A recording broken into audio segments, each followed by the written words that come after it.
Madame, Monsieur, bonsoir. Partout dans le monde, le yoga a été adopté pour rester en bonne santé, pour rester dynamique et pour lutter contre l'isolement social et contre la dépression.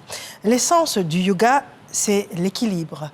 L'équilibre dans le corps et l'équilibre dans l'esprit, mais également l'équilibre dans la relation de l'humain avec le monde.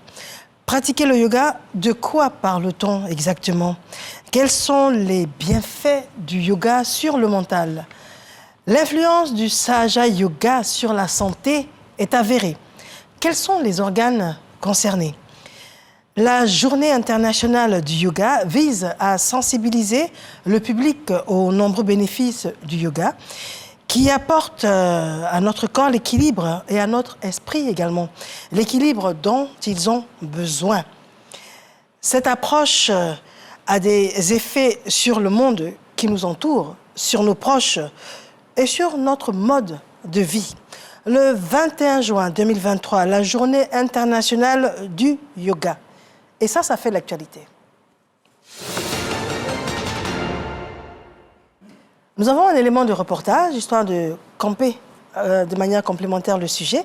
C'est un élément qui est signé Guedro Achille et Sophia Tidiane. Le yoga pratique d'un ensemble de postures et d'exercices de respiration qui visent à apporter un bien-être physique et mental gagne de plus en plus du terrain. Chaque année, la Journée internationale du yoga est célébrée tous les 21 juin dans le monde entier. Cette journée internationale a été instaurée par l'Organisation des Nations Unies en 2015 sous l'impulsion du Premier ministre indien Narendra Modi, une résolution qui s'inscrit dans la volonté de l'Organisation des Nations Unies de créer des journées internationales en vue d'informer le public sur des thématiques liées à des enjeux majeurs actuels. Depuis quelques années, la pratique du yoga se multiplie en Côte d'Ivoire. La technique la plus utilisée est le Sahaja Yoga. Le yoga, initialement, repose sur 8 principes qu'on appelle des piliers. C'est ce que nous appelons Sahaja Yoga, la réalisation du soi. Sahaja Yoga intègre tous ces yogas et grâce à Sri Mataji aujourd'hui, nous savons comment éveiller cette énergie en nous et nous connecter à notre être intérieur. Cette pratique physique, mentale et spirituelle, qui puise son essence de l'Inde ancienne, vise l'harmonisation du corps et de l'esprit. Par la maîtrise du souffle, la méditation et la posture du corps, le yoga permet également l'éveil spirituel et l'équilibre corporel. De retour en studio, nous recevons M. Étienne Hamon. Monsieur, bonjour.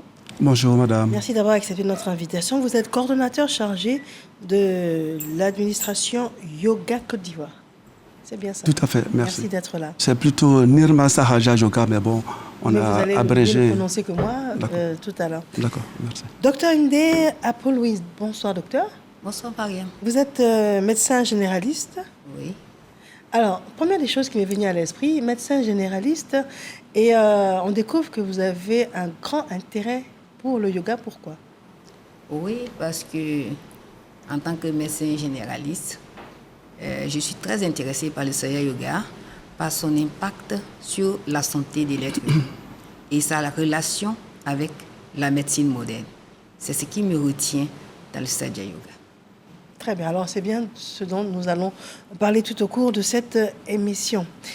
La pratique du yoga, M. Étienne Hamon, de quoi parle-t-on exactement quand on parle de pratique du yoga? D'abord, il faut dire que le yoga renferme plusieurs types. Il y a plusieurs manières de pratiquer le yoga. Et la pratique diffère selon les écoles. Voilà.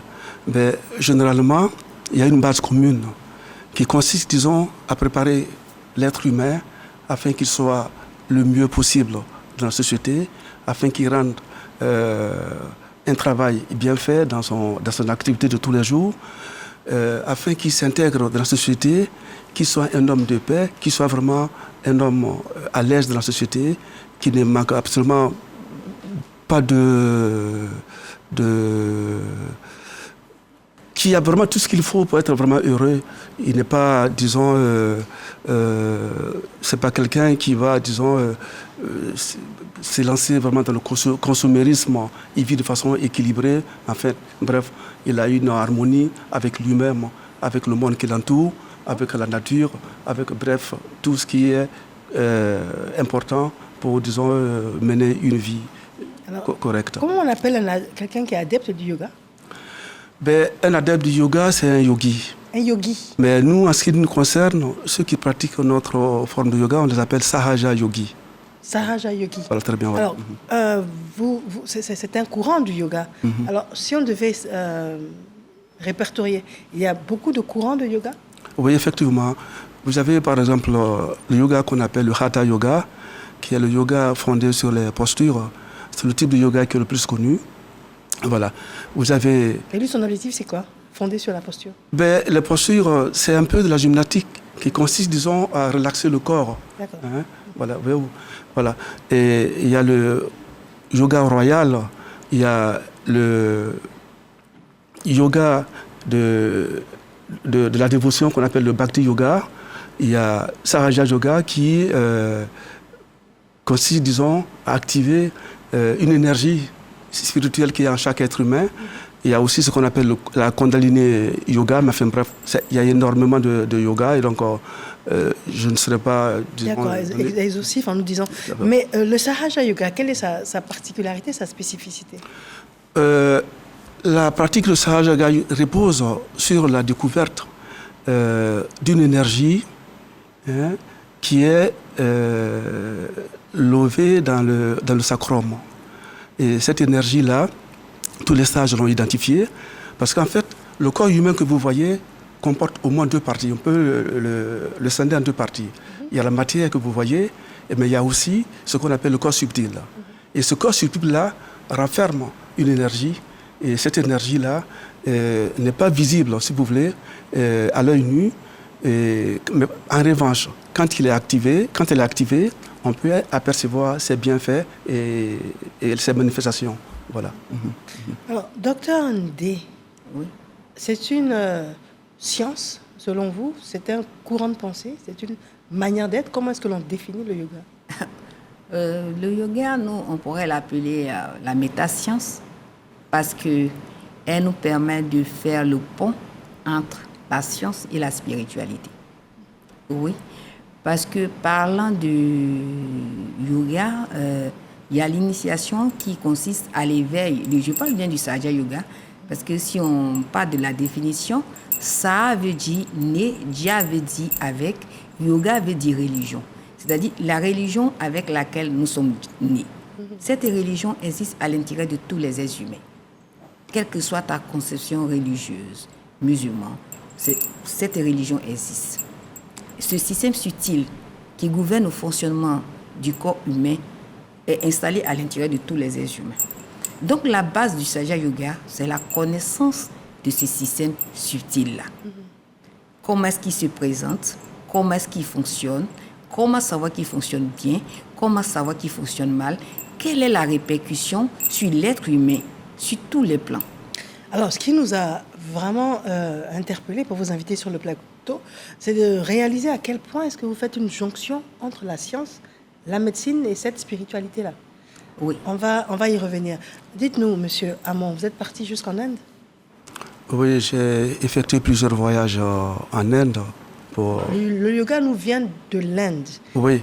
Et aujourd'hui, le yoga est répandu à travers le monde. Donc, ça veut bien dire qu'il y a une expérience, il y a un capital dont on bénéficie aujourd'hui.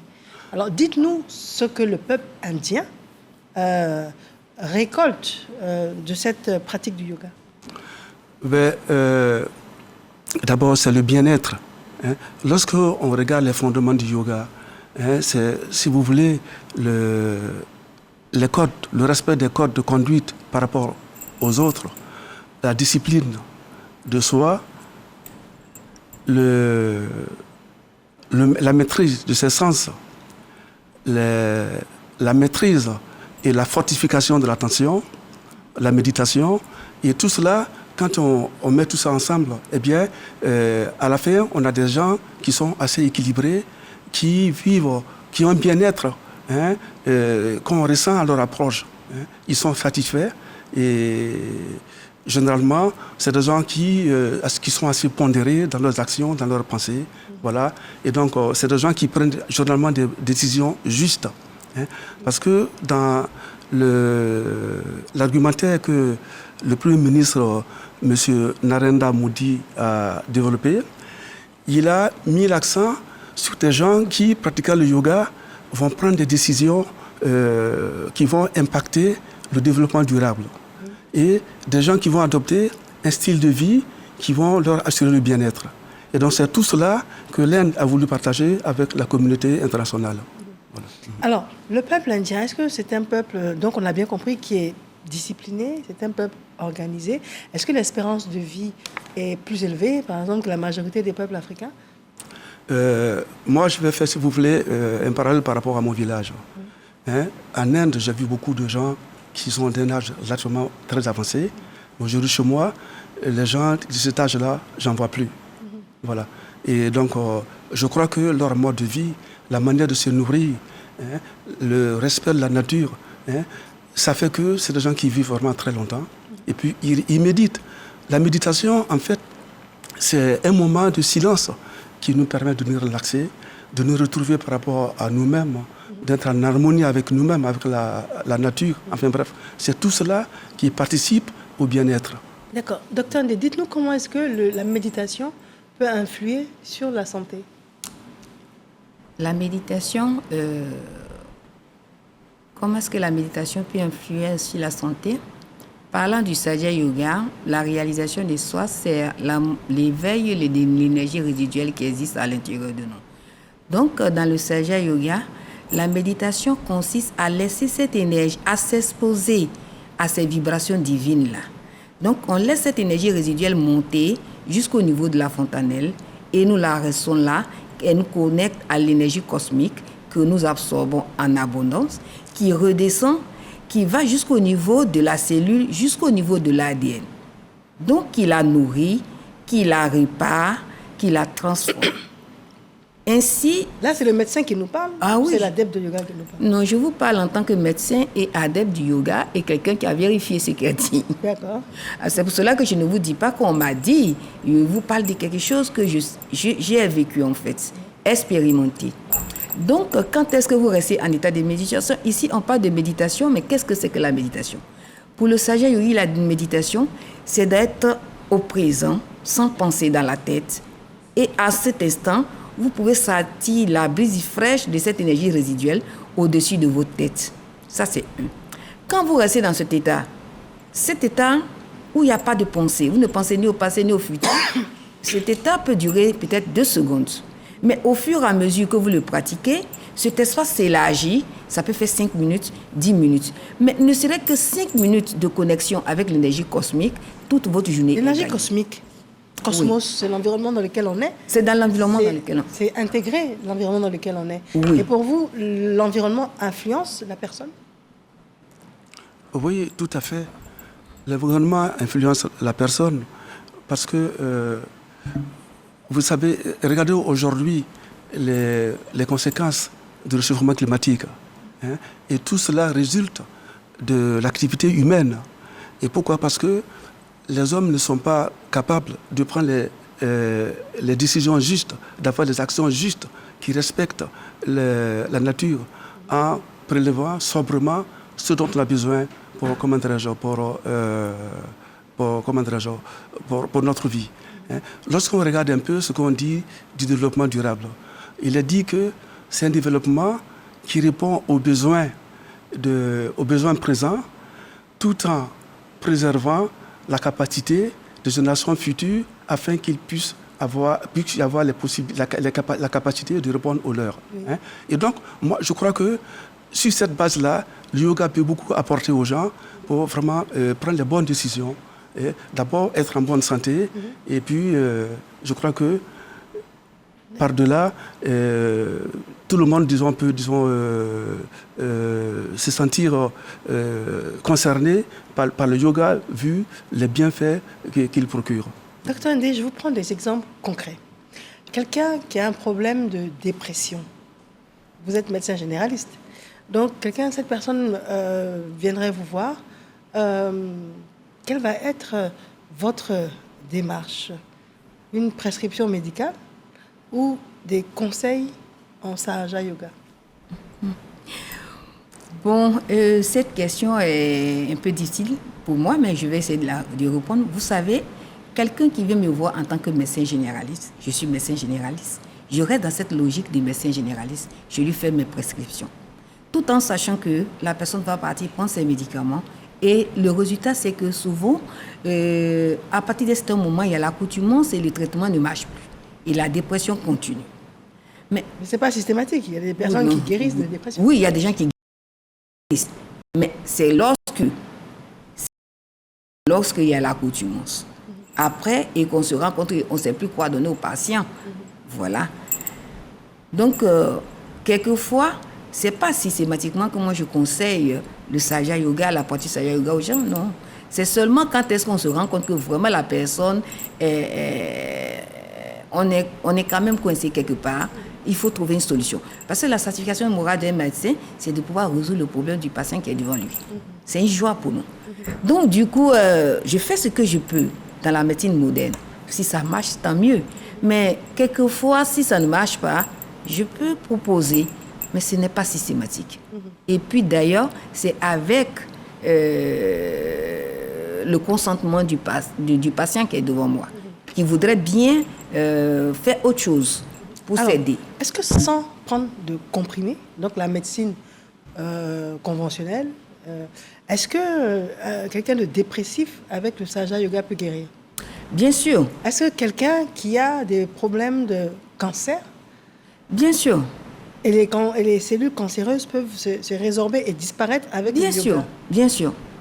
Parce qu'en fait, les cellules cancéreuses, c'est des cellules qui se multiplient de manière anarchique. Oui. Genre, le système n'arrive pas à maîtriser ces cellules-là. Souvent, on fait de la radiothérapie, de la chimiothérapie. Mais je pourrais vous dire que cette énergie résiduelle qui existe à l'intérieur de l'être humain constitue une... Quand vous dites énergie résiduelle, ça veut dire quoi? Ça veut dire que chacun voyez, en nous, on a une énergie qu'on ne maîtrise pas, qui habite en nous. Pas qu'on ne maîtrise pas, qu'on ne sait même pas qu'elle existe. D'accord. Ou bien peut-être qu'on ne perçoit pas. Mais l'éveil de cette énergie, grâce à cette bonne dame indienne, qui est du nom de Shri Mataji Nirmala Devi, a montré aux gens comment demander à cette énergie de s'éveiller. Lorsqu'elle s'éveille, vous pouvez le sentir dans la paume de la main au-dessus de la tête. Chaque jour que vous le voulez, vous pouvez le demander. C'est comme de l'énergie que vous sentez dans la paume. Et ça, quand vous lui demandez de monter, elle rentre jusqu'au niveau de la cellule même. S'exposer régulièrement à cette énergie résiduelle, elle transforme le fonctionnement, elle ramène la cellule à un état de fonctionnement normal. Donc cette énergie résiduelle peut nous soigner? Bien sûr. Donc on a la capacité de s'auto-guérir? Bien sûr.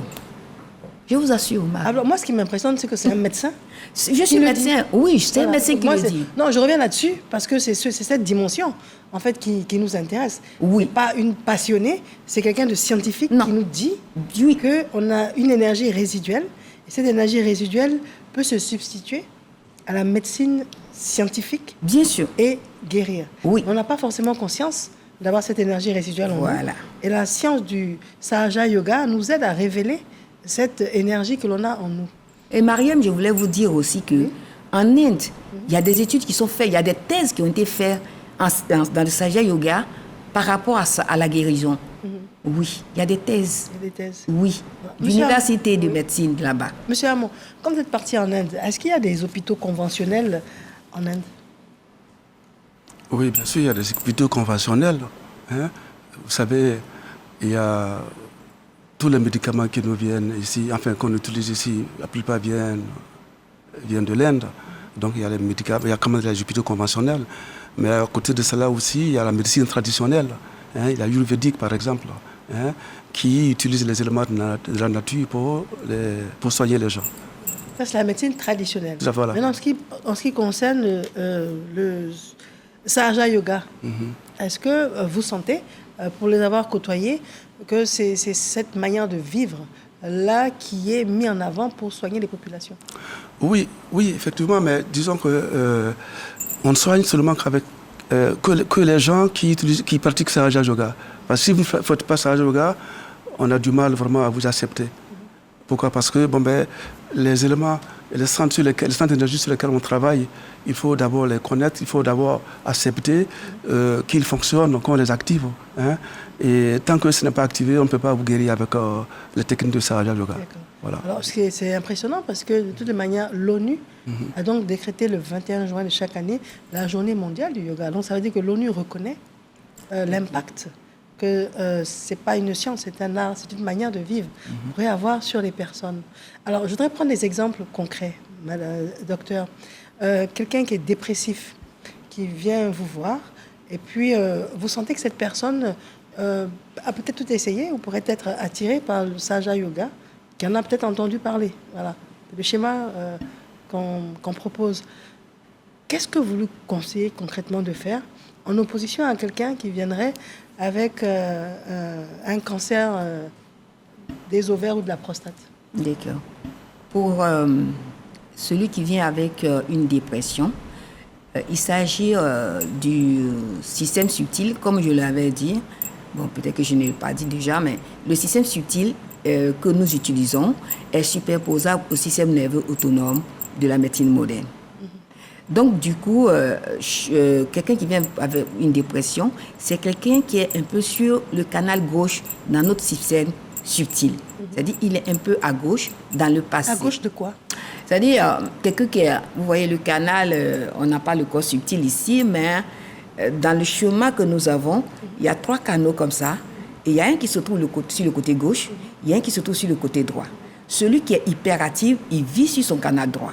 Celui qui est dépressif, léthargique, il vit sur le canal. Dans le passé? Voilà, dans le passé, dans le canal gauche. Et ce canal gauche, naturellement, il est froid. Il est frais. Mais ce froid-là, il y a un certain degré qu'il ne doit pas dépasser. C'est quand il dépasse le degré de fraîcheur qu'il s'exprime comme dépression. Oui. Donc, qu'est-ce qu'on fait? Il faut le réchauffer. Pour le réchauffer, on peut demander à la personne, bon, vous faites des bains de pieds, peut-être 3 fois par jour, mais en mettant de l'eau chaude dans cette eau-là, de l'eau tiède. C'est avec de l'eau tiède qu'on fait le bain de pieds. Avec un peu de sel, vous le faites au moins 3 fois par jour. Ou soit, vous allumez 3 bougies sur votre côté gauche et vous vous asseyez en état de méditation. Vibratoirement, ces bougies-là réchauffent le canal subtil qui gouverne le fonctionnement du système, de notre système. Et pour le cancer? Pour le cancer, c'est une hyperactivité cellulaire. Donc, il dégage beaucoup de chaleur. On demande à cette personne de faire beaucoup de bains de pieds. 7 bains de pieds par jour, 11 bains de pieds par jour. Les chiffres comptent? Oui, le chiffre compte. D'accord. Les chiffres comptent, parce que nous sommes en spiritualité, on ne fait pas les choses au hasard. Mais quand on est vraiment malade, est-ce qu'on a le temps de faire on peut se coucher. Tout cela pour atteindre la guérison? Oui, quand on est malade, on peut le faire. Vous pouvez le faire, mettre le pied dans l'eau. Mais quelqu'un même comme moi, ou bien comme ton frère, quelqu'un d'autre qui a l'éveil de cette énergie, peut passer derrière toi et avec cette énergie, descendre tes 2 canaux comme ceci.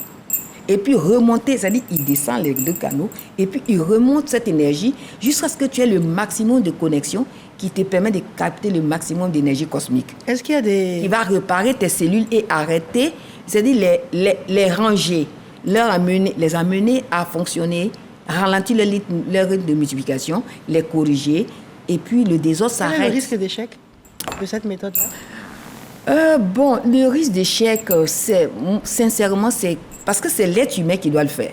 Quand vous n'avez pas confiance, quand vous ne vous appliquez pas, vous pouvez échouer. Dans le cas contraire, vous êtes capable d'arrêter votre système, la multiplication cellulaire. En combien de temps c'est possible de se sentir mieux? En tout cas, je pourrais vous dire que nous avons fait une expérience où en 1 semaine, la multiplication cellulaire s'est arrêtée parce que l'hyperthermie qui n'était pas contrôlée s'est arrêtée.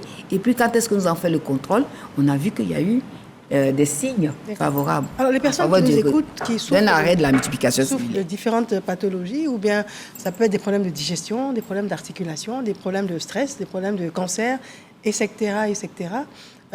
Et les problèmes de maternité aussi, c'est possible? Oui, les problèmes de maternité, oui. D'accord. Donc, tout ce que la médecine conventionnelle soigne, oui. Cette manière de vivre-là, qui est le Sahaja Yoga, oui. peut également gérer le problème. C'est ce qu'on doit retenir. Oui, c'est ce qu'on peut retenir. Mais sans toutefois oublier que s'il y a un obstacle, on va l'enlever. Mais sinon, si c'est un trouble de fonctionnement, ce système ramène le système de fonctionnement à un état normal. Ça va le juguler. Alors, voilà. dites-nous, monsieur Hamon, alors, les personnes qui nous suivent, qui ne savaient même pas que c'était possible, avec le Sahaja Yoga, de juguler les problèmes de santé, mais qui, par définition, ne pratiquent pas encore. Est-ce que ces personnes-là, en un temps record, qui souhaitent guérir, en fait, C'est la motivation première, c'est de guérir. Si ces personnes-là se rapprochent de vous, se rapprochent du Sahaja Yoga, est-ce que c'est facile de les intégrer? Parce qu'elles n'ont pas forcément la conviction, mais elles se disent c'est une autre option pour m'en sortir. Oui, ce qu'il faut savoir, c'est que Sahaja Yoga a une démarche scientifique. Voilà. Et donc, on explique aux gens qui viennent nous voir comment ça va se passer. Voici les résultats auxquels on doit parvenir. Voilà. Et donc, si la personne est désireuse, on va faire l'expérience et puis elle va se servir de son honnêteté, elle va faire appel à son honnêteté pour dire voilà, c'est vrai.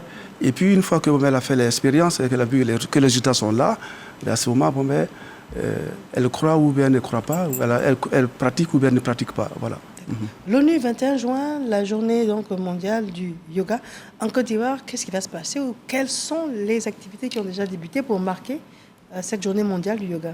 Oui, hier, par exemple, l'ambassade de l'Inde a réuni à Bassam, sur une plage, les associations de yoga en Côte d'Ivoire. Hein, et en principe, c'est le 21 juin, le mercredi, que normalement les célébrations devraient se faire.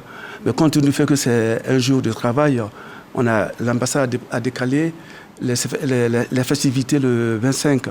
Et donc le 25 juin, il va y avoir, la grande manifestation dans un grand hôtel de la place. Qu'est-ce qui va se passer concrètement? On va inviter toutes les associations de yoga pour venir, disons, présenter ce qu'elles font, pardon. Donc le grand public est bienvenu. Le grand public est venu, mais il faut aussi dire que les associations aussi ouvrent leur centre à tous ceux qui sont intéressés par le yoga. Donc c'est essentiellement des rencontres. Oui, des rencontres, mais aussi on leur montre comment ça se passe, quels sont les bienfaits, pourquoi est-ce qu'il faut faire. Voilà. Un peu de formation, c'est ça? Pas vraiment de formation, mais on explique. On explique comment ça va se passer, quels sont les résultats, voilà, quels sont les impacts. Voilà. D'accord. Quel est votre mot de fin? Mon mot de fin, je dirais qu'aujourd'hui, lorsqu'on regarde le monde, il va très mal. On va de catastrophe en catastrophe. Voilà. Et la motivation qui a amené, comme je le disais tout à l'heure, à l'adoption du 21 juin comme étant une journée qu'il faut consacrer au yoga, eh bien, cette motivation-là met en avant l'impact du yoga pour profiler l'être humain afin qu'il prenne les bonnes décisions. D'accord. Voilà. Très bien. Je vous remercie. Dr Ndé, 2 mots, vous avez 30 secondes. Oui, moi, mon mot de fin, c'est que j'invite massivement la population ivoirienne à accepter le Sahaja Yoga parce que c'est des techniques pratiques qui sont gratuites, qui peuvent vraiment leur apporter beaucoup de choses. Je remercie infiniment de nous avoir suivis. Monsieur Etienne Amon était notre invité, coordonnateur chargé de l'administration Yoga Côte d'Ivoire, et puis Dr Ndé Apo Louise, médecin généraliste avec une affection particulière pour le yoga. Bien sûr. C'est cela. Merci infiniment. Bonsoir.